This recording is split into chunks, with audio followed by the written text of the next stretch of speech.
ಮಾವಿನ ಹಣ್ಣಿನ ರಸವು ಕರ್ನಾಟಕದ ತೀರ್ಥಹಳ್ಳಿ ಮತ್ತು ಪಶ್ಚಿಮ ಘಟ್ಟ ಪ್ರದೇಶದಿಂದ ಬಂದ ಸಾಂಪ್ರದಾಯಿಕ ಮಲೆನಾಡು ಶೈಲಿಯ ಮಾವಿನ ಹಣ್ಣಿನ ದಪ್ಪ ದ್ರವವಾಗಿದೆ.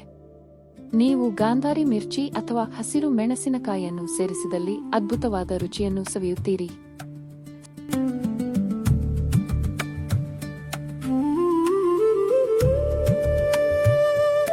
Mavina Hannina Raza is a traditional Malnad-style ripe mango thick liquid from Tirthahalli and Western Ghats region of Karnataka. You can add Gandhari mirchi or green chili for awesomeness.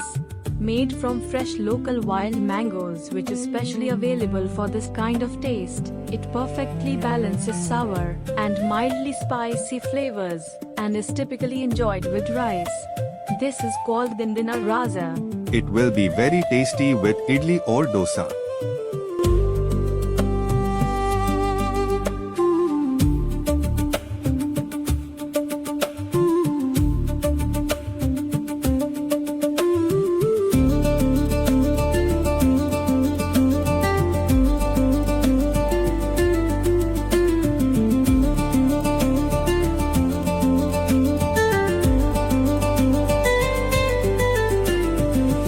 ಸ್ಥಳೀಯ ಕಾಡು ಮಾವಿನಿಂದ ತಯಾರಿಸಲ್ಪಟ್ಟ ಇದು ಹುಳಿ ಜೊತೆಗೆ ಗಾಂಧಾರಿ ಮೆಣಸಿನ ಸ್ವಾದ ರುಚಿಯನ್ನು ಸಂಪೂರ್ಣವಾಗಿ ಸಮತೋಲನಗೊಳಿಸುತ್ತದೆ.